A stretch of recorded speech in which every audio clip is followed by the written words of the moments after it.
মাঘৰ বিহু আহিল মইনা মাঘৰ বিহু আহিল।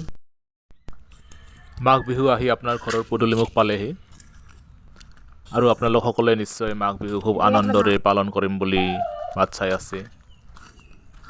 কিন্তু এই মাঘ বিহুৰ প্ৰকৃত আনন্দ প্ৰকৃত উৎসৱখিনি কিন্তু দেখা যায় গাঁৱলীয়া সমাজখনতহে।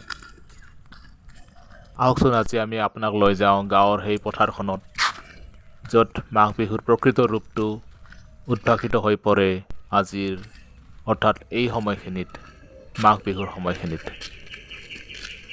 আপোনালোকে চকুৰ সন্মুখত দেখি থকা এই পথাৰখন হৈছে আমাৰ গাঁৱৰ পথাৰ, যিখন গাঁৱত আমি গাঁৱৰ সকলো ৰাইজে জাতি ধৰ্ম বৰ্ণ নিৰ্বিশেষে একেলগে বহি এসাঁজ লগ ভাত খাওঁ, অৰ্থাৎ মাঘৰ উৰুকাৰ ভোজটো খাওঁ। এইখন পথাৰত আপোনালোকে দেখা এই ঘৰটো হৈছে ভেলাঘৰ।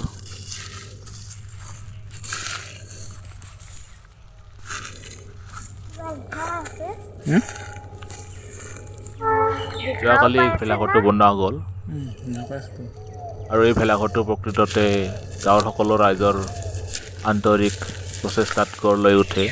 আৰু ময়ো প্ৰত্যেকবাৰেই বনাওঁ, যদিও এইবাৰ কিবা আন ধৰণৰ ব্যস্ততাৰ বাবে মই নিজ হাতে বনাব নোৱাৰিলোঁ, কিন্তু মোৰ ঘৰৰ মানুহ আহিছিলে বনাবলৈ। সেই কামখিনিকে অৰ্থাৎ সেই ঘৰটোকে মই চাবলৈ আহিছোঁ আৰু অহাকালি আমি সকলোৱে ইয়াতে মিলি আনন্দৰে উৰুকাৰ ভোজটো খাম বুলি ভাবি আছোঁ। এয়া আলিবোৰ দেখিছে আপোনালোকে, বহুতে পথাৰৰ আলি এৰি খোজকাঢ়ি পোৱা নাই। এই দুটা সৰু মেজি, আগতে বহুত ডাঙৰ ডাঙৰ মেজি বনোৱা গৈছিলে, কিন্তু আজিকালি খেৰৰ অভাৱত সৰুকৈ বনোৱা হয়। এইবিলাক চৌকা ভাত ৰান্ধিবৰ বাবে, গাঁৱৰ সকলো ৰাইজৰ ভাত ইয়াতে ৰন্ধা হ'ব।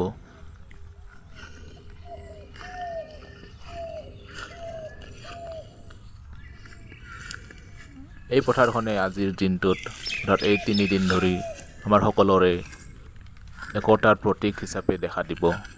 আমি সকলোৱে ইয়াত একগোট হৈ এখন ডাঙৰ ঘৰৰ সদস্যৰ দৰে একেলগে এসাঁজ ভাত খাম। খৰি খেৰ গোটাই থোৱা হৈছে।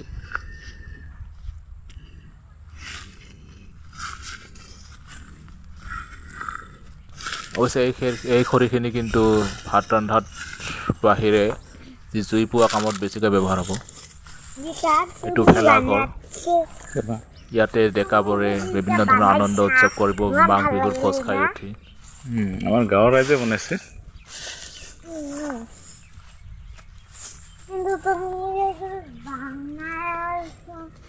সম্পূৰ্ণ গাঁৱতে পোৱা সামগ্ৰীৰ দ্বাৰা নিৰ্মিত। গাঁৱৰে কোনোবাজনে বাঁহ দিছে, কোনোবাজনে খেৰ দিছে আৰু বাকী সকলোৱে মিলি আনন্দৰে এই ভেলাঘৰ আৰু মেজি দুটা বনাই তুলিছে। এইখন পথাৰত এই ভেলাঘৰৰ সন্মুখত মেজিৰ লৈ ভাত খোৱাৰ যি এক আনন্দ আছে, অৰ্থাৎ ভাত খাই উঠি মেজিৰ জুই পোৱাৰ যি এক আনন্দ আছে, তাৰ তুলনা 5 ষ্টাৰ হোটেলৰ ভাত সাজৰ লগত কেতিয়াও নহয়। এই মুকলি পথাৰখনত বহি ভাত খোৱাৰ আনন্দ, উৰুকাৰ ভোজ খোৱাৰ আনন্দ একেবাৰে সুকীয়া।